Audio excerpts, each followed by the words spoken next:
everyone. On behalf of Wednesdays for Water, an initiative of the W4W Foundation, a think tank built as Citizens Collective, we welcome you to another session. Today's session, we go local and have a discussion on community solutions to water problems, particularly focusing on the rural part of the country. Last week, we did discuss more on the global and international part of the very same discussion on community solutions to water problems. We are actually trying to understand how people come together formally and semi-formally outside the formal institutions to think, to talk, and act collectively on various social ecological aspects, such as water systems as we discuss usually in the Wednesdays for Water. We wish to actually learn how communities self-organize as a group, how they manage the collective, and then how they act on the agenda which they set together. We act as a team from W4W Foundation. We try to get a sense of these well-known speakers we have today who are going to bring their cases and understand how Citizens Collective really works. We have with us today Rahul Banerjee, Sanjay Singh, and our discussant today is Aarya. So I see Sanjay Singh has just joined. So welcome Rahul Banerjee, Sanjay Singh, and Aarya. I will now invite Megha to first do a brief introduction since Sanjay ji has arrived and made a request to me for being the first speaker. We will first do the bio of Sanjay ji and then take his speech, and then we will go further. Megha, over to you.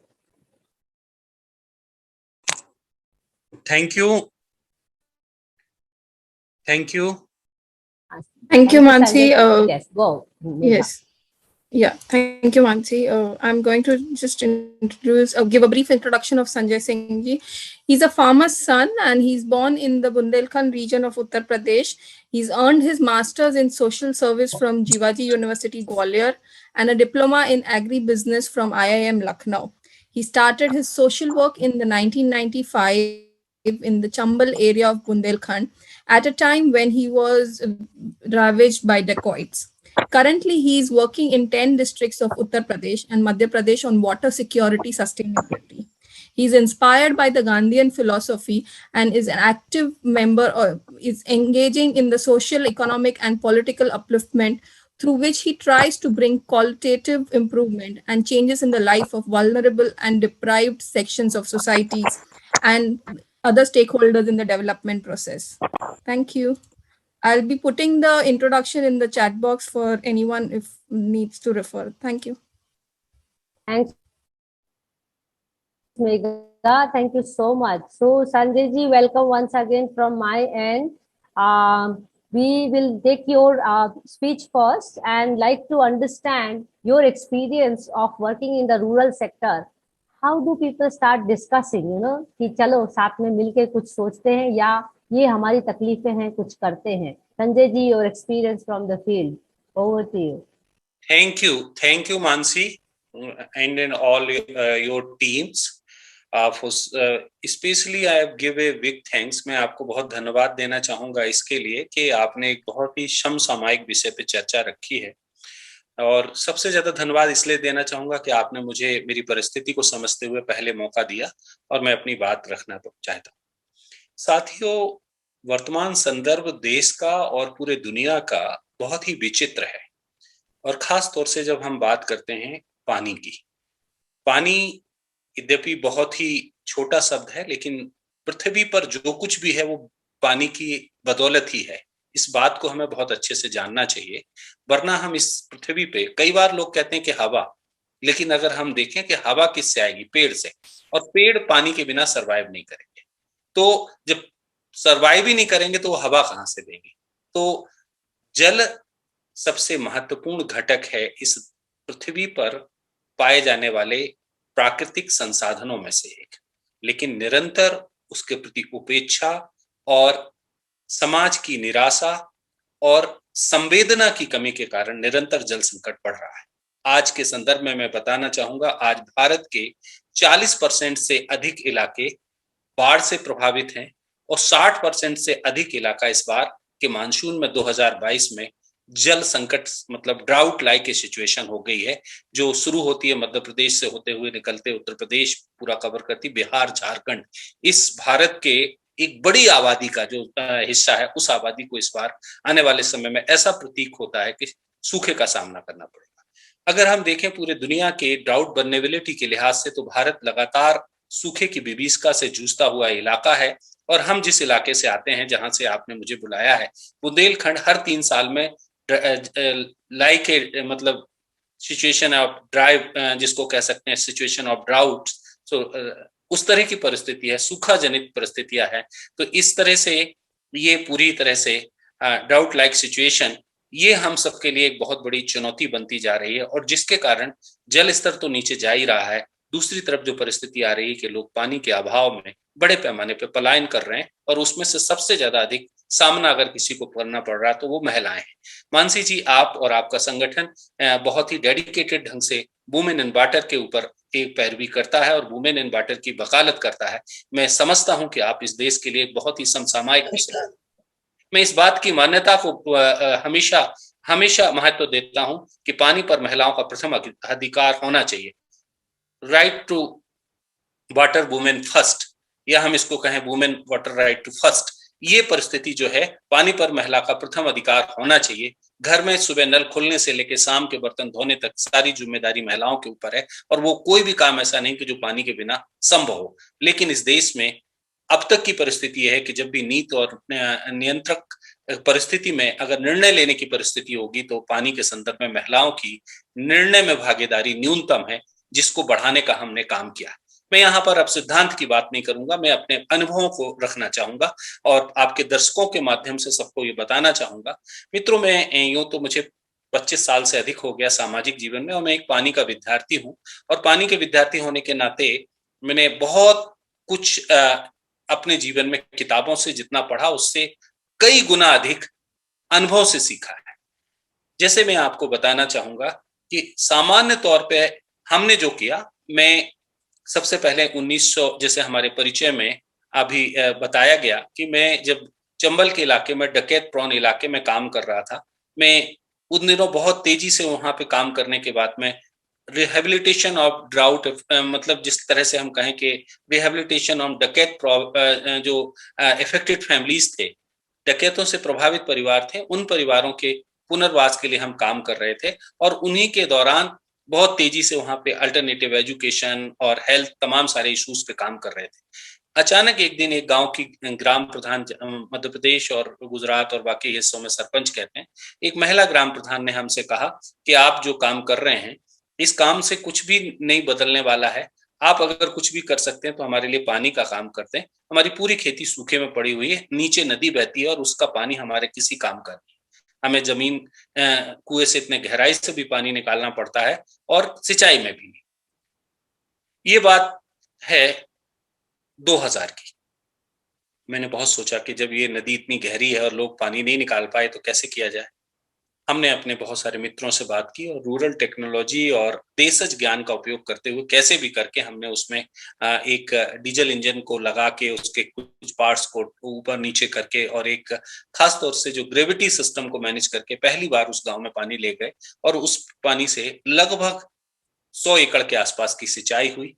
गांव में पहली बार गेहूं का record उत्पादन हुआ। देखते ही देखते उस गांव में लोगों ने 5 इस तरह के संयंत्र स्थापित किए और पूरे गांव की तस्वीर बदल गई। इकोनॉमिकली गांव बहुत मजबूत हुआ। इससे हमारा विश्वास मजबूत हुआ कि निश्चित तौर से हम अगर इस तरह के काम करते हैं तो एक तरह खाद्य सुरक्षा को, हम जीरो हंगर की बात करते हैं, जीरो हंगर भी हम कर सकते हैं, लोगों की आमदनी को भी बढ़ा सकते हैं। इस विश्वास के साथ फिर हम पानी के काम में लगे। हमने जो पानी का काम किया उसमें हमने वर्षा जल के संचयन के लिए जो रेन वाटर हार्वेस्टिंग में सबसे ज्यादा जो हमने काम किया वो हम वाटर लिटरेसी पे काम किया। गांव के लोगों को स्थानीय स्तर पर हमने पानी पंचायत संगठन बनाए और जल सहेली का कैडर तैयार किया और उनको उनके लिए उनकी एक पानी के बारे में न्यूनतम समझ विकसित करने के लिए पाठ्यक्रम तैयार किया, उमंग और तरंग। और उस पाठ्यक्रम में हमने पानी के वो महत्वपूर्ण चरणों को, घटकों को शामिल किया जो सबसे ज्यादा जरूरी होते हैं, और उनके माध्यम से हम आगे बढ़े। और उसके आगे बढ़ने से ही जो हुआ कि लोगों की एक न्यूनतम समझ जल के बारे में विकसित हुई, और उसके विकसित होने से जो हुआ वो प्रभाव ये बढ़ा कि लोग पानी के काम की समझ के कारण उसके क्रियान्वयन में लग गए कि पानी को कैसे रोका जाना है, पानी को कैसे बचाया जाना है। और इसके लिए उन्होंने पूरी ताकत के साथ अपने अपने तरह से, किसी ने वाटर सेट अप्रोच पे, किसी ने बेसन अप्रोच पे, और इस तरह से तो हमने गांव में पानी पंचायत, जल सहेली, नदी घाटी संगठन, इन सारे संगठनों ने क्या किया कि वर्षा के गिरने वाली बूंदों को विविध तरह से प्रबंधित करने का काम किया, पानी के सहेजने का काम किया, जिसके लिए गली प्लग से लेके gully plug, check dam, stop dam, तालाब, gabion structures, water recharging pits, खेत तालाब, और परमात्मा का जो काम है, मैं जिस ऑर्गेनाइजेशन का फाउंडर सेक्रेटरी हूँ, उसकी यूएसपी है कि हमने अब तक हमारे इलाके में चंदेल कालीन तालाब हैं, इन तालाबों को 113 तालाब जो ह्यूज हैं, बहुत बड़े बड़े तालाब हैं, 100 एकड़ तक के तालाब हैं, इन तालाबों के पुनर्जीवन का काम किया है। और इस सब के काम करने के पीछे की अगर कोई ताकत रही तो वो हमारी मातृ शक्ति रही, जो महिलाओं के संगठन है गांव स्तर पर, उन्होंने खुद के स्तर पे, हम तो एक निमित्त मात्र हैं, इस काम को आज बढ़ा रहे हैं। आज मैं बताना चाहूंगा तकरीबन भारत के 600 से अधिक गांव में हम काम कर रहे हैं, और 1 लाख से अधिक फैमिलीज के साथ हम काम कर रहे हैं, और ये सब का सब पानी के ऊपर काम है। और इनमें से एक बड़े पैमाने पे, जिसको कहा जाए 1 सैकड़ा से अधिक गांव को वाटर सफिशिएंट बनाने में अब तक हमारी सफलता हम हासिल कर पाए। हमारा हस्तक्षेप ये है कि हम वर्षा बारिश की एक एक बूंद को सहेजें, और फिर सहेजने के साथ साथ हम वाटर बस्टिंग, वाटर ऑडिटिंग, और जल उपयोग दक्षता और टेक्नोलॉजी का उपयोग कैसे कर सकते हैं। और इवन हमने गांव के स्तर पर बहुत सारी चीजें ऐसी बनाई और बसाई हैं कि जो गांव के जल स्तर को बढ़ने के ज्ञान को लोग जान सकें, गांव के लोगों की समझ बढ़ सके, और उसके साथ साथ वो खेती में कैसे पानी का उपयोग करें, और अपने जीवन शैली में कैसे पानी का काम को निरंतर करने का हम पूरी प्रक्रिया के साथ लगे हुए हैं। और ये कोशिश कर रहे हैं कि हम जिस तरह से काम कर रहे हैं उसमें से हम एक इलाका बुंदेलखंड, उसको पूरे तरह से पानीदार बना सकें।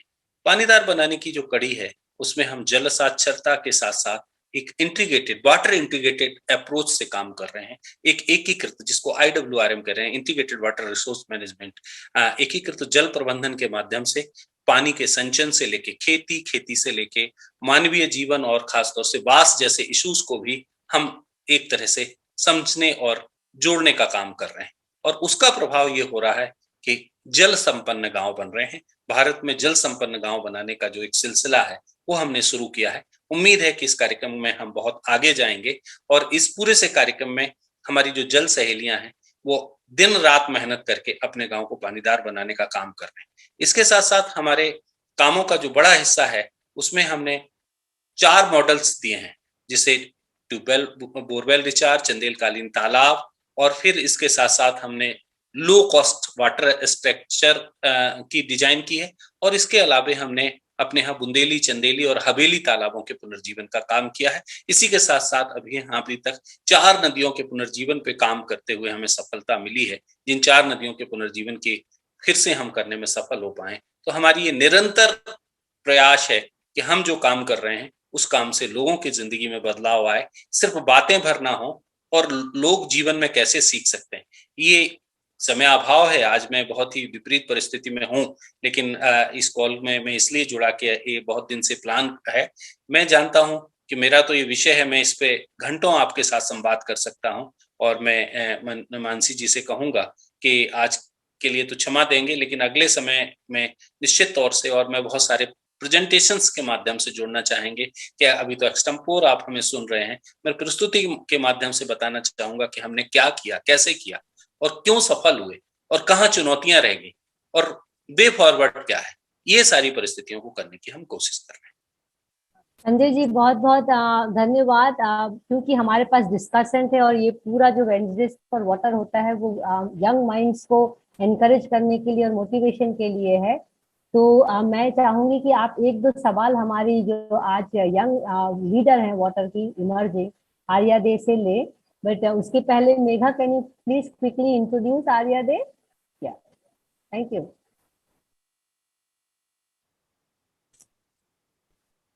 Yes.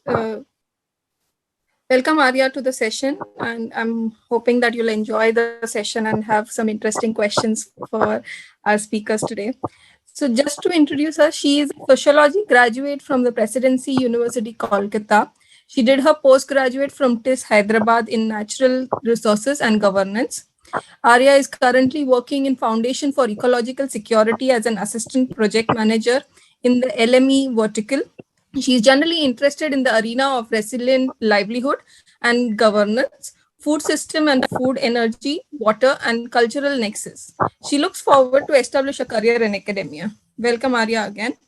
Please go ahead and asking your questions to the speakers. Thank you. Good evening, sir, and ma'am, and everyone out here. Sir, मैं आपकी ज़्यादा टाइम नहीं लूँगी. Please pardon my Hindi. तो आपके जो काम है, I heard कि आपने कहा कि मध्य प्रदेश और उसके साथ जो है एरिया, आपका मेन वर्क एरिया जो है उधर. Sorry, sir. उत्तर प्रदेश और मध्य प्रदेश में we are working in both of the states in Uttar Pradesh and Madhya Pradesh, called is a Bundelkhand. Bundelkhand divided in two states is a only is a same geographically is the same area, ecologically and geographically is the same area, Bundelkhand. So you ask in question English, so you not hesitate, so I will give an answer in Hindi. Yeah, you may focus on your questions, Aarya, and don't worry, you are our future star, okay? So don't worry, just ask, relax, okay?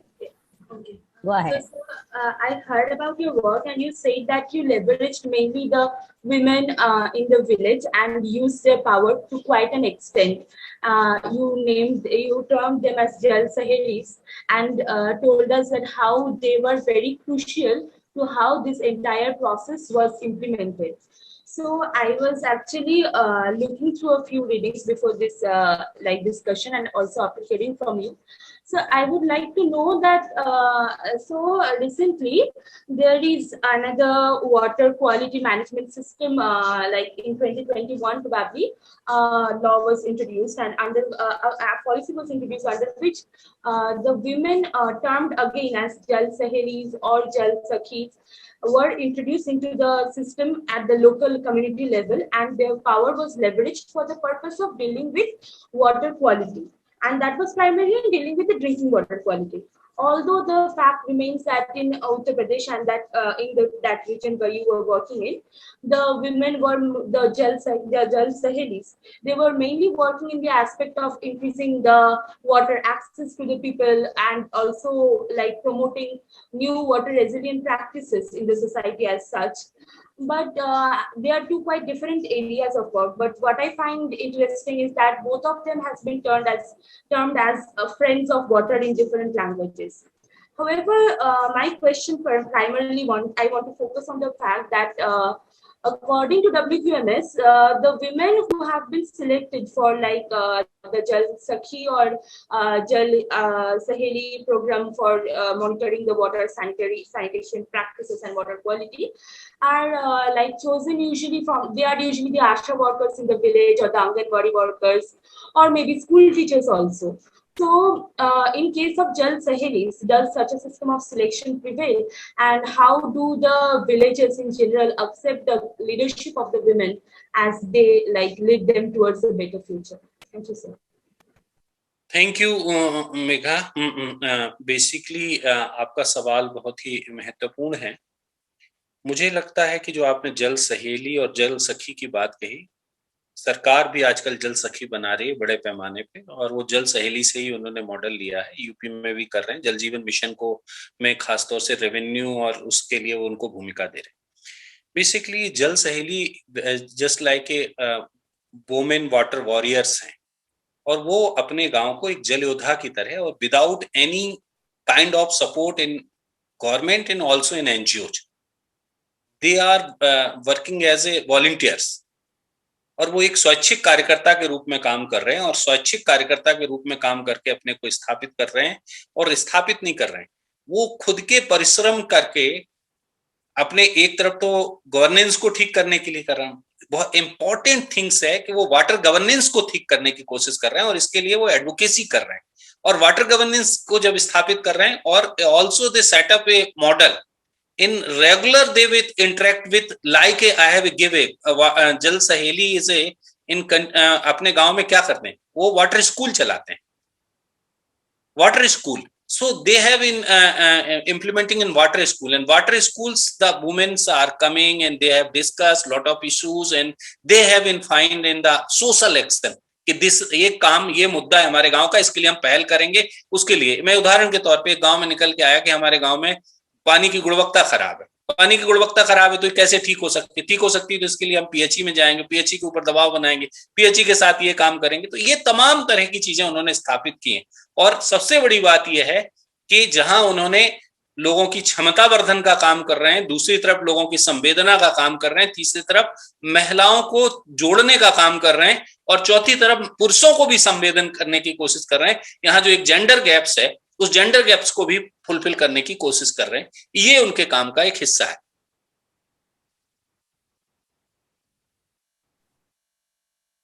Arya. Thank you sir.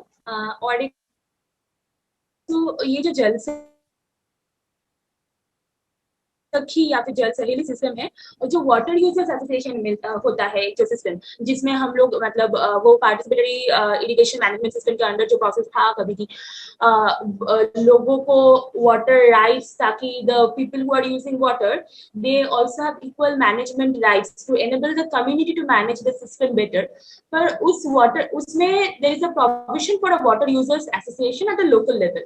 पर उधर जो मैंने देखा like limited time में, so I understood is that water users association में there is no specific provision for like representation of women. They said कि अगर in a situation the women folk are owning the land, they are farmers, they have ownership over the resources, only then they would be equally able to become a part of the water users association along with the male farmers, that is.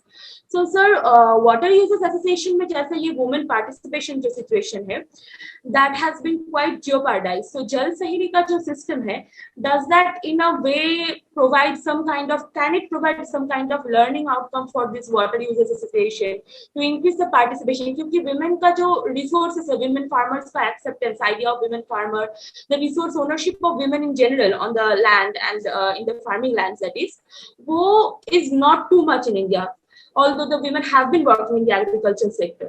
So उस regards में sir, what जल सहेली का जो system है, can it provide some learning to the water users association, and if so, how so? Thank you sir. देखिए, water association की बात आप करें तो वाटर एसोसिएशन शब्द ही भारत में वाटर रीस्ट्रक्चरिंग प्रोजेक्ट के थ्रू आया. तो जब ये विश्व बैंक ने भारत में वाटर रीस्ट्रक्चरिंग के प्रोजेक्ट शुरू किए तो उन्होंने कहा हम उपभोक्ता समितियां बनाएंगे और एक वाटर यूजर्स ग्रुप होगा जो एक खास तौर से पर्टिकुलर किसी स्रोत से या किसी संरचना से पानी लेगा, वो उसके करेगा. बेसिकली ये मॉडल भारत में अब तक के, मैं क्योंकि मैं पानी का विद्यार्थी हूँ, मैंने अपना डॉक्टरेट भी पानी में किया है, तो मैं बताता हूँ कि उस सबसे बड़ी जो बात है वो बात ये है कि वो पानी का जो सवाल है वो सवाल ये कि कहीं पे भी ये मॉडल सक्सेस नहीं हुआ.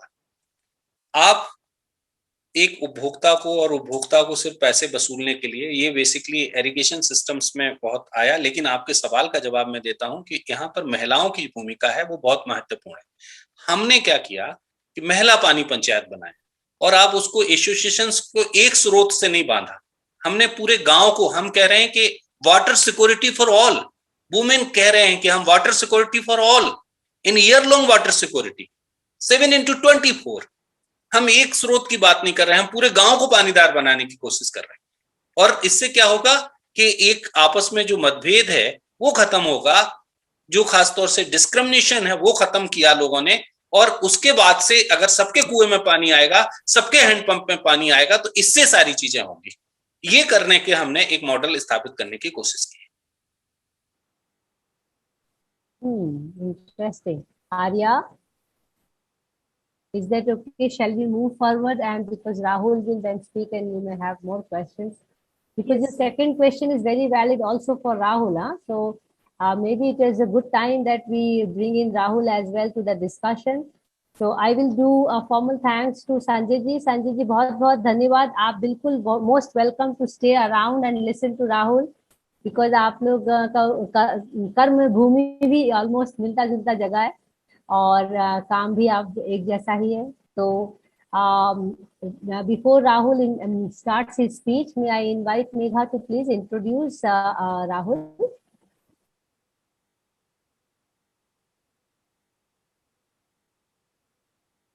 Hello. Thank you, Mansee. Just to introduce Rahul Banerjee, another speaker for the evening today. Rahul Banerjee is an alumnus of IIT Kharagpur and the Center of Environmental Planning and Technology, University Ahmedabad. He's a social activist and a development researcher. He works along the Bhil Adivasis, the indigenous people, to synthesize their traditional qualities with modern skills and contribute to the equitable and sustainable development as architects of their own future. He has worked in the fields of Adivasi rights, gender rights, education, health, natural resource conservation, and decentralized water supply and sanitation.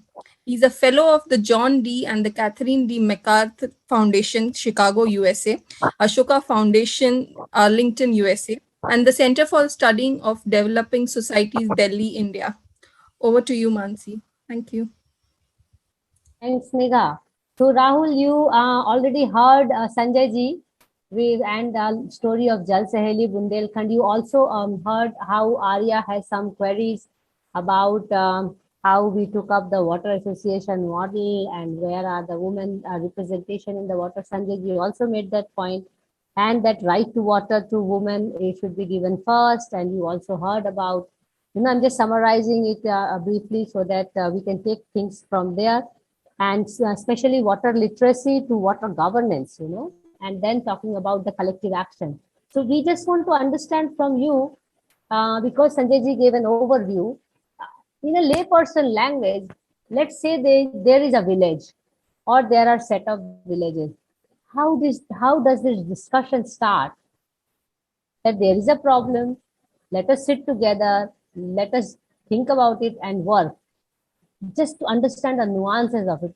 Do you need an external agent, for example, in Water User Association, which was an injected idea, although we have a traditional wisdom of coming together? And I think we will take it further from there, because I know you have some interesting thoughts about it, how it goes, how it is independent or how it is really interdependent between different stakeholders. Over to you, Rahul, and thank you again for taking your time out to be with us. Good evening, everybody. I hope I'm audible. Yes, you are audible. Go ahead. Yeah, so I work among the Bhil Adivasis in Western Madhya Pradesh. And the Bhils actually are spread out over 4 states, Rajasthan, Madhya Pradesh, Gujarat, and Maharashtra. And traditionally, the Bhils have had a very tight-knit community, and they have husbanded their resources, their habitats. They were in control of their habitats, and they used to husband them because they knew this basic principle that nature has only that much to give, and we should take only that much from nature which is renewable. You can't extract more. So they had a subsistence lifestyle, and they used to live very in a very nice symbiosis with nature. But problem arose that after independence, the forest department came in. Earlier, most of these areas, the Bhil areas, they were ruled by princely states. Most of these Bhil areas in all these 4 states. And so within the princely states, they used to have, they had to do some, forced labor, feudal system. So they had to do forced labor, but within their habitats, they used to be more or less independent, and they used to live their own lifestyle. But that was changed with the forest department coming in. So, and that broke that control over their habitat. So if you are aware, if you are familiar with Ostrom's principles for collective action, the most important is that a community must be in control of their habitat. If they are in control, the boundaries of their habitat must be within their control. Only then can they engage in collective action to conserve those resources. If they are not in control, if the forest department is in control, then there is a problem. Then this whole community action, collapses, because the forest department comes in with its own agenda and then it breaks that community. That is what happens, that the community bonding is broken. And that is what happened throughout the Bhil areas. So in our area, when you talk of this external agent thing, so the external agent like me, not only I, there are various other friends who are external agents in that area. We are talking about Alirajpur district, which is the southwesternmost district of Madhya Pradesh. It's more or less in the center of the Bhil homeland. If you take the Bhil homeland of these 4 states, Alirajpur is more or less in the center of that Bhil homeland. And when we started work in 1982, this is the problem. That boundary had been broken. Forest department, police department, all these had come in, and the the traditional communitarian system of the Bhils had been broken. So when we came in, our work was to restore that control. You see, the first thing was that to restore. Without restoring that control, all this talk of collective action and all that can't happen. So that was the struggle. So the first when we came at that time, the Indian Forest Act was there. Now we have the Forest Rights Act, and then we have PESA also, Panchayat Extent. This is a tribal area, fifth schedule area. So the Panchayat Extent. So we have two very strong legal statutes. One is the Panchayat Extension to Schedule Areas Act, which came in 1995. And then 96, and then we had 2005, we had the Forest Rights Act. That's a long scheduled tribes and other forest dwellers protection or something long kind of thing, but it's known as Forest Rights Act. So these were not there in 1980s when we started work. So then by collective, basically political action, various rallies, that and all, we managed to establish that boundary. That was within a period of 4 or 5 years. By 1988, 82, this whole work started, and by these external agents, as you say, Mansee, like us, our thing was that to tell these people, the Bhil Adivasis who we were working with, they didn't even know that they were in a democracy. And not only did they have rights, fundamental rights, they had special rights because they were Adivasis. It's a fifth schedule area. So within the fifth schedule area, Adivasis have special rights and entitlements. They didn't know anything. So all our work was to, tell them that these are the rights, these are the entitlements that you have, and you have to get together and you have to demand these things. So within a period of 5 to 6 years, we were able to establish that boundary. We had re-established that control over the habitats. Once that was done, we then just had to, tell them that, whichever way, they have a very, very nice community system called DHAS, DHAS. It's pronounced as DHAS. It's also called Parjia in some senses and LAS, various names, but I'll go with the name DHAS. Now, within DHAS, what happens is that the whole community comes together to do some community work. It might be building somebody's house. It might be building a road. It might be building a dam also, water conservation. It might be soil conservation, building bunds on their farms and things like that, or in the forest. And it might be forest conservation. The whole community comes together and everybody, say you need 2 or 3 people to guard the forest. So by turns, every day, some 2 or 3 people will go and guard the forest. Next day, somebody else will go. And then they have to have an agreement within them that they will not graze during the critical time for forest regeneration is. And here we are talking about forest regeneration. That is a very important thing, because plantations are very difficult because of the kind of the weather that is there, in climate that is there in these areas, the Bhil homeland, and in most parts of the country, you have a very heavy summer in which evapotranspiration is more than the precipitation. If you have, say, precipitation of say 1000 millimeter or 800 millimeter in a year, The evapotranspiration is some 3,000 millimeters and all that. So you see, if you take a plant, it's throughout the country you have all these things, planting trees, planting saplings. But after that, during the summer, first you have to stop it from grazing. You have to prevent grazing, and then after that, during summer, you have to provide irrigation to that. Otherwise, nothing will happen. So crores of rupees have gone down the drain. So the main thing is to regenerate the forest, the root stock that is there. To regenerate, you have to stop grazing, and that requires community action. The community has to come together and say that we are not going to graze these areas. So all these things, these tasks, this whole concept of the Bhil concept of community coming together to labor, that was used for soil conservation, water conservation. The standard thing. Whenever you have a watershed, if you want to conserve water and soil, you have to work down from the ridge to the valley.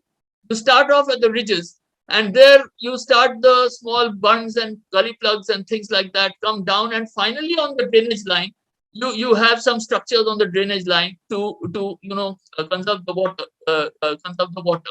So that is the way the work was done, and they all came together and did it like Sanjay ji said in his Bundelkhand area. Women here also, women were there, men were there, everybody coming together. And it was all voluntary. We understood, because it's not as if you have to teach them anything. Conducting all these schools and things is not necessary. That knowledge is there within them. They have traditionally that knowledge. So once you can establish the boundary of that area, of that village or whatever watershed, if the boundary is secured, and then the people can form their own rules and regulations and decide how they are going to come together and do this work. And so they did it, and within a very small period of time, both the soil quality improved. We have done studies on that. The soil quality has improved. The water availability has improved. Water, there's throughout the year there's water. These streams, in one particular stream, Kara stream, that is there. There must be at least some 150 motors, working throughout the year. Pumps. There are pumps, electricity. Initially, when we started work, there was no electricity. So they had the traditional diversion systems, river diversion systems that are there in various parts of this country. Here also there is one river diversion system called PAT, which basically means that you create a temporary weir on the stream, upstream, and in an upstream location, and divert the water from there, and then it comes down by gravity to the fields. The same thing that Sanjay ji has done in his place, and various Himachal Pradesh and all that. You have these systems. In the Bhil homeland, it is called the SPART system. So they used to use that. But now after that, once electricity comes, then they can use. They don't need to go into these things. The parts are still there, but more water is now drawn throughout the year. I mean, they take 3 crops there. Okay, so they take the Kharif crop. Then after that, they use that water to take the Rabi crop, and after Rabi, they do a summer crop, that crop also. So despite taking so much water, 100 to 150 motor pumps, 3 horsepower, 5 horsepower motor pumps, even after that, that stream doesn't dry up, because that whole catchment has been treated from the ridge to the valley. That is the most important part. I read somewhere somebody saying that a new scheme is coming, that they're going to construct, check dams across rivers and streams and all that.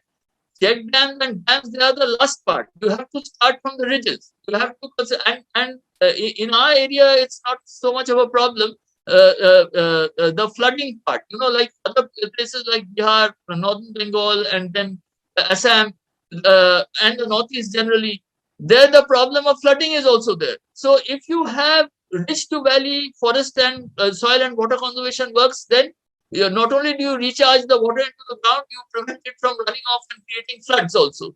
So that is the most important thing, that you have to have afforestation work. That is, and it has not only an advantage for water. I mean, conserving water, and it also conserving water and soil. It also has the advantage of soaking carbon dioxide. It's a carbon dioxide sink. So this other problem that is there of climate change, that also can be tackled with this. And then what we did afterwards was that in 2007 to 2005, another good legislation came. That is the Mahatma Gandhi National Rural Employment Guarantee Act. So we use that also. So actually that Rural Employment Guarantee Act is not just an employment guarantee; it is also a means of conserving the natural resources. In fact, that is what it should be, so that you create a sustainable kind of environment in which to work. So we use that also. In initial stages for quite a few years, 10, 15, 20 years, we used that, the resources that were there, we used it.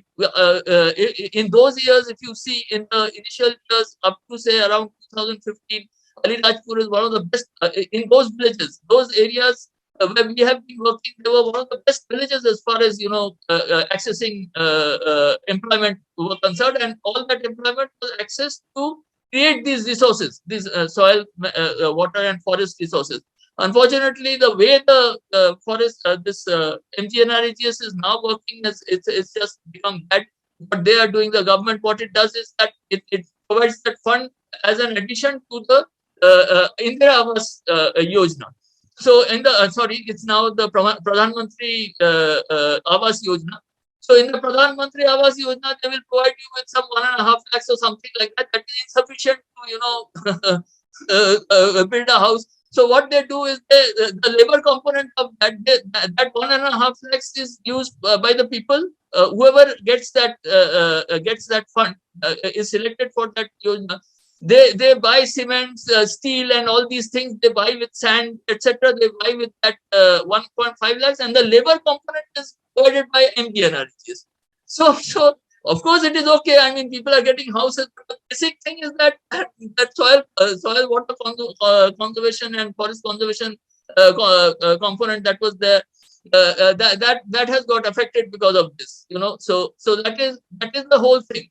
So just to conclude, I will say that at least I don't know about other areas. I have worked in Adivasi areas, so I can speak only about Adivasi areas. I have no experience at all about other areas like where Sanjay ji is working and all that. But for Adivasi areas, traditionally they have here among the Bhils there is this Dhas, but if you go to Santals, they will also have the same kind of system. This is a basic part of Adivasi subsistence lifestyle, that you have the whole community coming together. So the important thing is that you facilitate that. You ensure that their control over their resources is restored. And today we have legal provisions for that. If we can use those legal provisions, we can easily do this. That those resources are controlled, and once they are controlled, their traditional community systems can be used to do these things: soil, water, and forest conservation. Thank you. Interesting, huh? You really put forward the nuances of how the schemes are put together and how people appropriate it to the extent that, like how some acts were actually to facilitate the forest, soil, and water conservation have now turned into more security for their own lives and livelihoods, and the nature itself is now left aside. So somewhere we need to understand when we do policy evaluations from that angle. So thank you, Rahul, for the brief speech and overview on how the Bhil and the surrounding areas are really working around. So what I gather from you is that the whole idea of collective action, if facilitated with the boundaries, may work, may not work, but then also there are layers of this, what kind of instruments are there, and importantly, whether people are aware of those instruments. And that's where you use the word, where you pick my word of third party coming in, how can they facilitate the process? So may I now invite Aarya to pose a few more questions to you, and then we open the floor to our other guests here, participants. Aarya. So I am unable to ask too much technical questions because I don't have knowledge in that area. But I would like to ask you something. So you mentioned that when you began working, the FRA was not still in place. But you also mentioned how the Bhil community, through local governance, through traditional governance system, not local, through traditional governance system, actually enables soil and water conservation in tandem with each other, and how that might be a process manage, actually sustainably manage the watershed regions. So in with regards to this, I would like to ask you that water is one of the resources. Like surface water is one thing, but groundwater, it is difficult to actually prevent the whole tragedy of commons dialogue with the groundwater, because you see, you don't necessarily know who is extracting how much from which region. So, does soil and water conservation, moisture conservation techniques in a particular watershed region work in the favor of can it actually help in the conservation of water? And also, does the would it be beneficial if there was something like FRA with regards to watershed management also, so that it could enable the entire discourse of water conservation, leveraging the tribal knowledge, the traditional knowledge also. Thank you, sir. See, the extraction of groundwater, that was not so much of a problem here where we worked, because these are all marginal farmers with 1 acre, 2 acres of land and things like that. So you don't have, since they are getting so much water from the streams, you know, they're getting the water from the streams by just pumping the water up. Why should somebody go in for deep tube wells if they are getting water from the surface only? See, that is the important thing about this water conservation. If you can provide water on the surface or near the surface, then people won't go for the deep tube well. People will go for deep tube well only if water is not there at the surface or very in the shallow aquifer. Only then people will. That is what happened. That when this whole green revolution strategy was started, then you needed more water. So without considering where that water will come from, people they were encouraged to go for wherever they could get the water from. You know, instead of having first, you know, the first planning to say ensure that water we can get enough water in a very easy way. The thing was that whichever way you can get water, and then you provided electricity free. You know, if you are providing electricity free, then all these things don't matter. There is no cost associated with going deeper and deeper.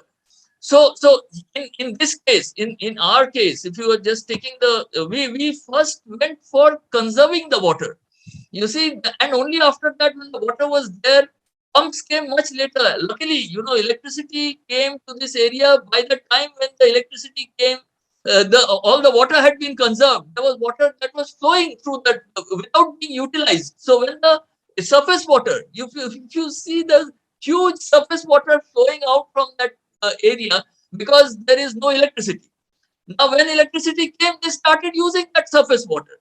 In other cases, in other areas, if you get out from Alirajpur and you come to the next district, which is Dhar district, where you have all these non-Adivasi people out there, and they're not conserving water, so there you have this deep tube well, and they're facing these problems. And then they're getting, of course, in Alirajpur also they're getting free electricity, but they already have that water. So that is the important thing, you know, that you have to.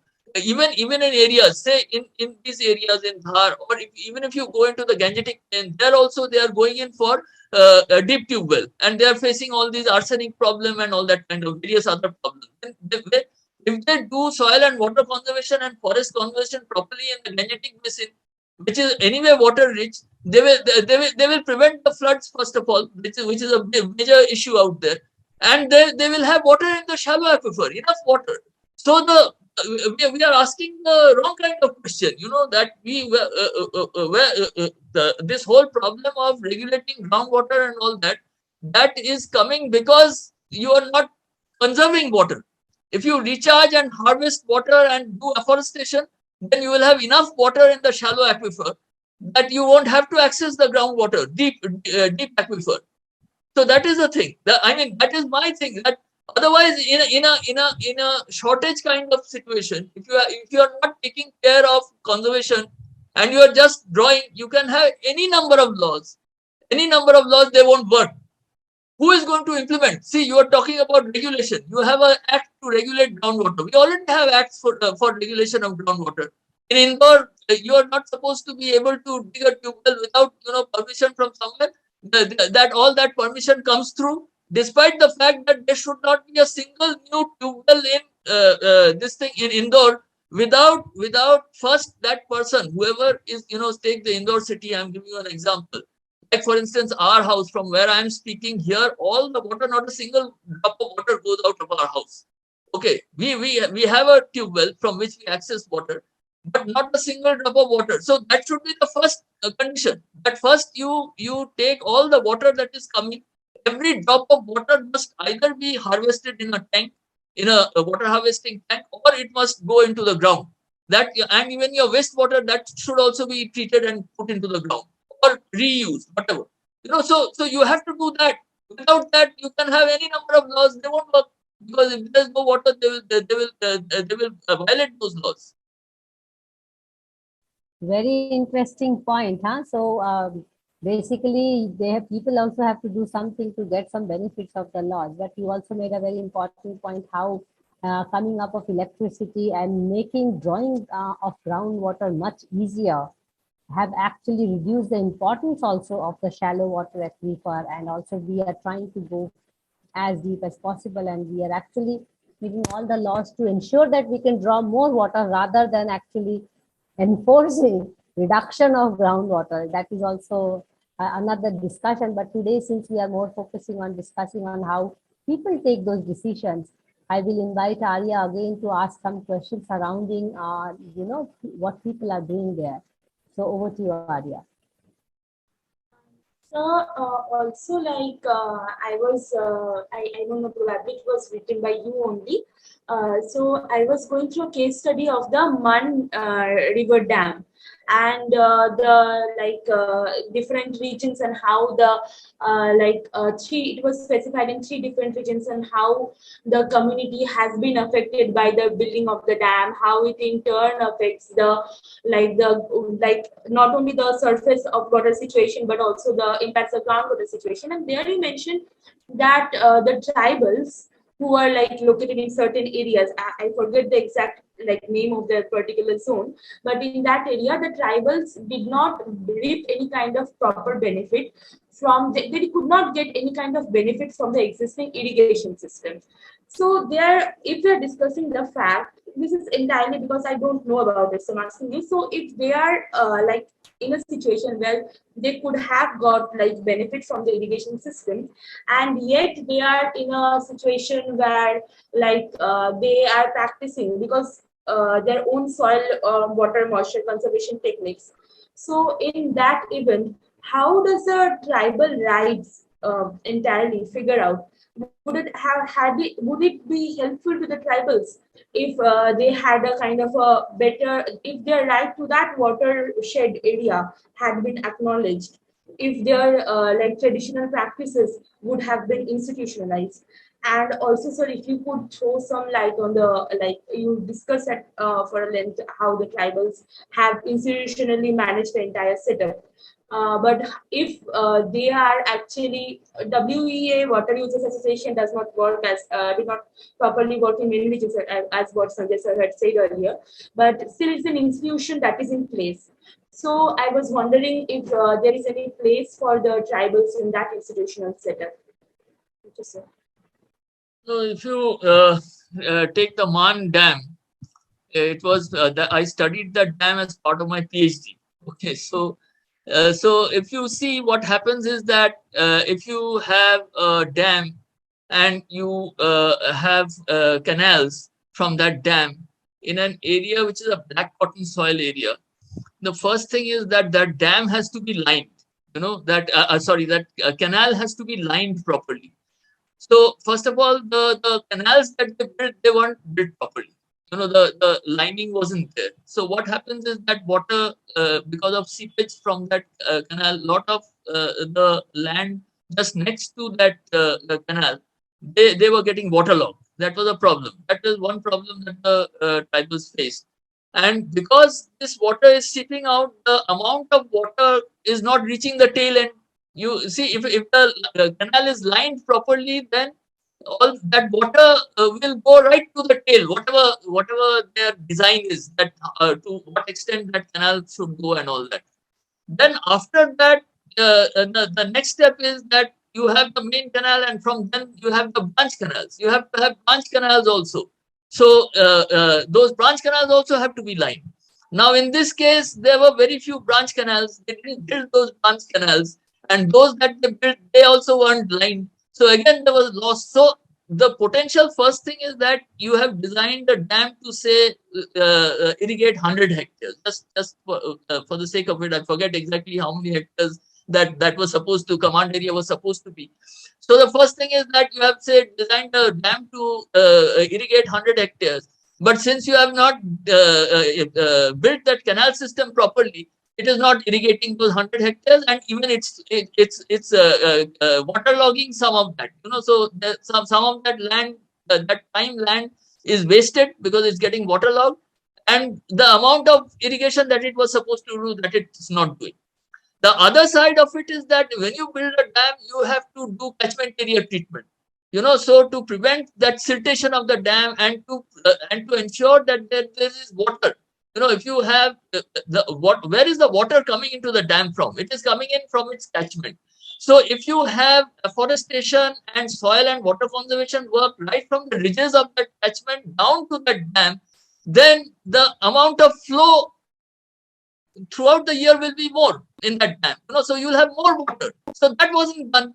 So that whole area, that those Adivasis there in the upstream of that dam, who would have benefited from that water, soil and water conservation and afforestation effort, they did not get that. So in that sense, that dam, a lot of investment has been made in building that dam. So after that, the amount of benefits that we should get from that dam in terms of catchment area treatment and in terms of command area irrigation, those were not there. So now you have a water user association, but that water user association doesn't have enough water. So the thing is that you can have water user association, but then like at the tail end, they're not getting any water there. So what is the use of a water user association? So basic thing is that all these things, water user association and this and that and all these things, they will work only if you implement that dam properly. Catchment area treatment, lined canals and all that, all these things should be there. That was not there. That is a problem. Okay, interesting. So what will we do with the water user association or collective action and so on and so forth if there is no water, here or there? That's a very interesting point. And I think that also was made very clear by Sanjay ji as well, that for doing water management, we need water, no? So it is also very clear that actually water management is more about social management, how people manage themselves to manage the water. And that is what we are trying to discuss. So I will first quickly thank Aarya to really put our speakers into thinking mode and answer our young water brigades, and invite our participants to ask questions. Because we do not have Sanjay ji, I think Rahul is quite enough for two of them to take questions from you. So may I invite our participants to really ask questions. I don't see any questions have been posed in the chat box, so I think it is good that you may unmute yourself and ask.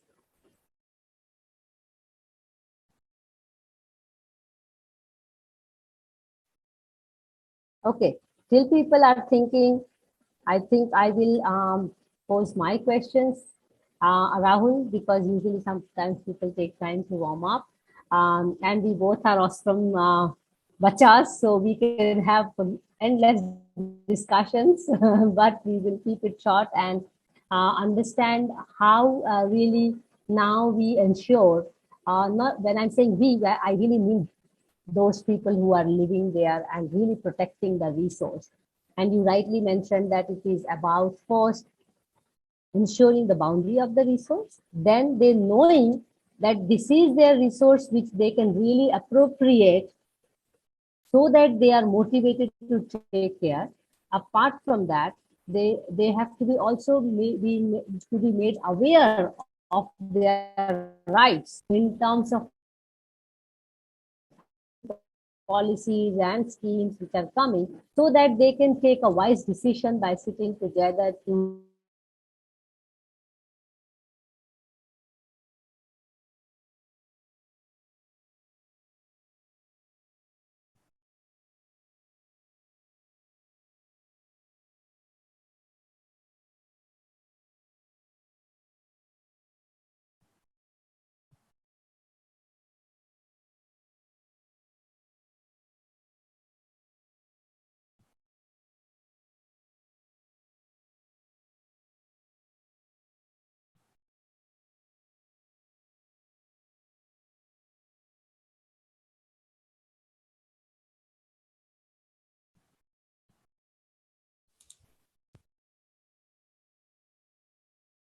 I think Mansee ma'am has just got disconnected, and I'll just request to give me 2 minutes so that I can see if she gets in the connection again.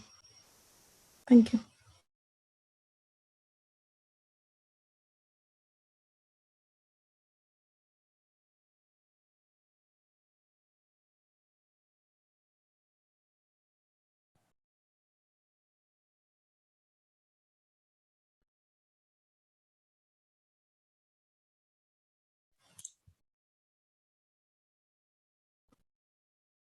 She's joining back.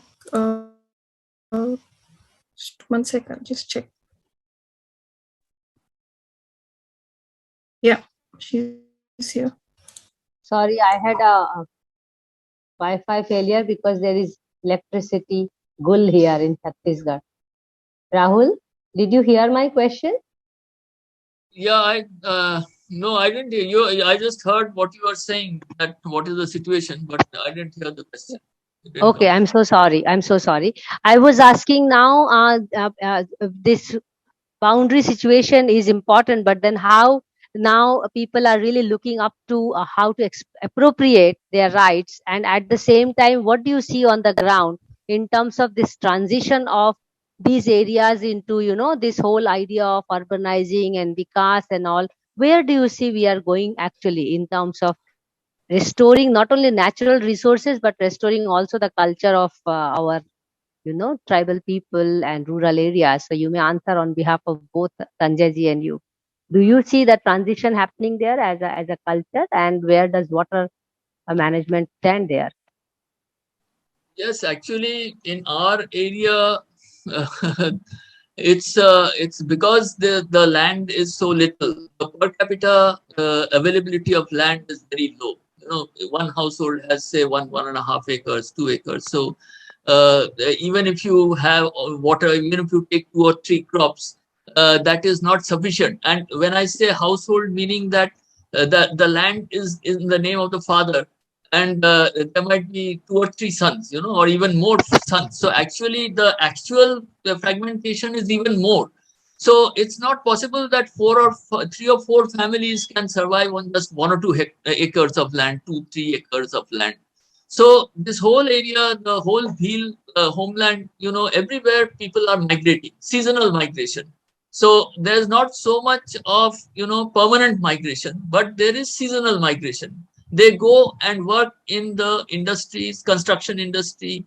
They also, there is a, now what has happened is in Gujarat, the farmers there, the farming class there, Patels and all these people that are there, their younger generation, they do not want to work in farming anymore. They have graduated into, gone to the cities, and they are doing some work there, but they are not doing farming. So only the older generation is there. So now what this older generation is doing is that they are giving their land on rent to these Bhil people. Okay, so these Adivasis, they go there and they do the land. Now the thing is that suppose that person, that farmer has, say, 10 acres of land. Okay, so 10 acres of land for and it's at 1/3 or 1/4. The Bhil, all the economic, all the money components that are there, they're provided by the farmer. His land is provided, his water is there. The Bhil family goes there, provides labor, and gets, say, 1/4 of the net income. Now Yes, that yes. is a tremendous amount for that fellow. That Bill family, 1/4. Suppose the net income from that 10 acres of land at say around say 50,000 per acre will be 5 lakhs. So 5 lakhs, if he gets 1/4 of that, 1.25 lakhs, that's a great amount for him, for that family. So this is what is happening, that people from here, they're doing that supplementary income they are getting from that, and they're coming back here and doing their small stuff here. That is how it is going. Now the problem with that, what is the problem with that? The problem with that is that that whole labor is now going out. So labor that at one time, the kind of voluntary labor that used to be available to this community, on which all this soil and water conservation and forest conservation work was done. Now that labor is not available anymore. Okay, so it's become very difficult, to spread this thing. The old villages that are there, that was where we started work 40 years back. Those villages, all this voluntary work and all that, somehow they're still doing some of it. But this whole thing is not spreading to newer villages, because there is no voluntary labor. They have all gone out, and it takes time. See, if you put in voluntary labor to do forest, soil, and water conservation on a piece of land, it will take at least 3-4 years for that land to become, good once again. So they don't have that. That window is not there for them, because they are going out. So this is a big problem. So that is why what we are saying is that this MGNREGA, it is such a very good act. There is no such act in anywhere in the world like MGNREGS, where you are using employment. It's not just an employment program; it is a program for conserving your natural resources. And which is very important in the context of water crisis and climate crisis. So what we are trying to say, whenever we go anywhere, and I'm saying it here also. I didn't say it in the meeting, but I've got an opportunity to say it here, so I will say it now. That it should be a policy of the government to promote this soil, water, and forest conservation through MGNREGS. So then people won't have to migrate. If they are getting funds to do labor on their own forests and fields, then why will they go out? Because that option is not there. So that is the thing that we are saying, that MGNREGS, at the moment, it is not even 0.5% of the GDP. My take is that it should be at least 5% of the GDP. No, 10 times. It's around 60,000 or 70,000 crores. It should go up to 6 lakhs to 7 lakh crores every year. And it should be, and not only in rural areas, even in urban areas.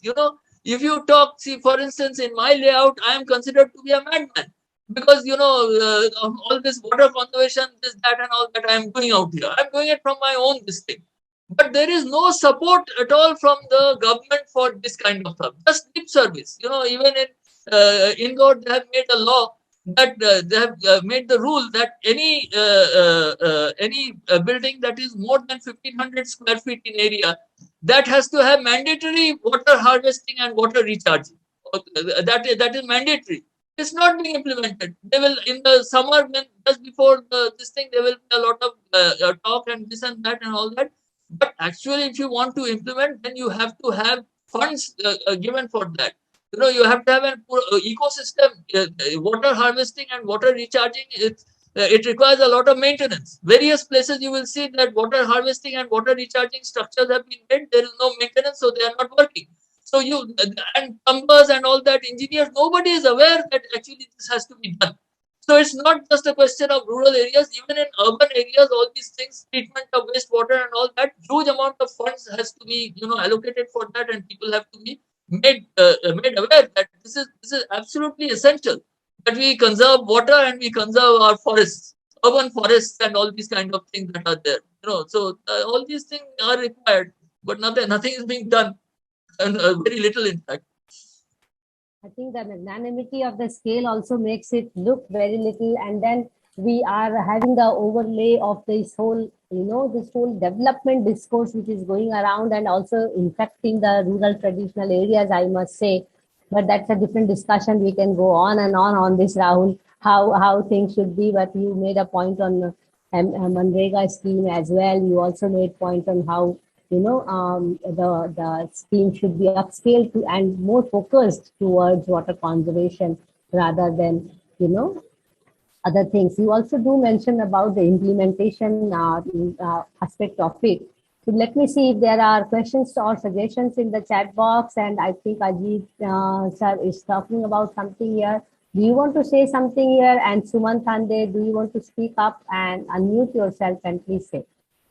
I'm very happy that Rahul ji has conveyed things very, very correctly, and he has put forward a certain facts on Manrega's aspects also. This is very correct, absolutely correct. If only all Gram Panch and others take up that initiatives very correctly, then you will have a lot of improvement. So much of improvement is there. And also, this most of the corporates, they have been asked to do corporate social responsibility. So they should do it more prudently and should not just stick at just the 2.5% of whatever it is. If they feel yes, they can give the community more, they should do. They should keep doing, and because it all comes back to them. It all comes back to them. For example, certain companies, I can give an example of Tata's. They do so much of social work and social developmental work. There's so much they gain from all these. Thank you very much. Thank you, Ajit sir. I think very valid point, and you have been our regular student of this Wednesdays for Water class, I will say. So thanks for your support and encouragement. All these. Thank you, Ji. Thank you, Mansee. Thank you. If there are any questions, I see Ankita, you are there as my current scholar. If you want to ask any question on Megha or anyone else, please ask your question, or else I will do the thank note and close up. There is one thing I want to say Rahul, about this whole thing about corporate social responsibility. See, there is something called ecosystem services. So actually, it is not charity. Ecosystem services means that these people who are conserving soil, water, and forest, they are providing service to the whole of society. So that this whole concept of ecosystem, so they're not. It's not a matter of charity. You are paying them for doing a service that you cannot do yourself. You are not in a position to do it. Some people who are, and especially the Adivasis, because they stay close to the forests and all that, they are providing these services. So when we also access funds from people, so we tell them that this is not charity. You are gaining a service and you are paying for that service. So that mentality should also come in, that you are not doing charity. You are getting something from it. Thank you. Thanks, Rahul. Thank you for the response. If there is any questions, I will take it up. Please unmute yourself and say. Okay. No. Okay.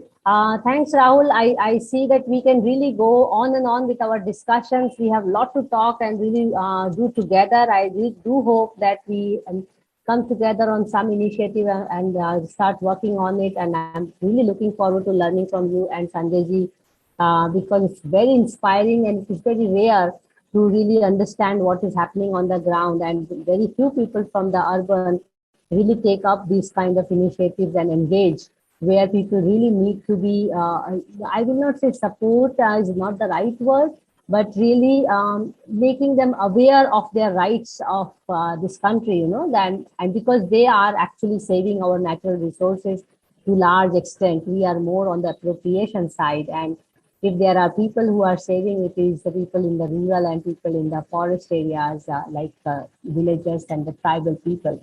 With this, I like to thank today our speaker, Sanjay ji, who had to leave for some urgent meeting, and our young discussant, Aarya ji.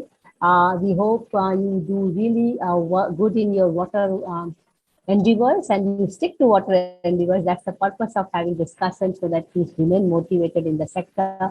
And thanks, Rahul, as always, as I was expecting you to be very, very candid and very clear and loud about how things should be and what things are on the ground. We thank all our participants who have joined us today for Wednesdays for Water. And let me also tell you that we are also doing Friday Waters these days. So do join us on 19th for water thesis. And do join us next Wednesday, 24th at 5 p.m. to discuss on policy advocacy strategies in water management. We look forward to having you Wednesday and the Wednesdays to come.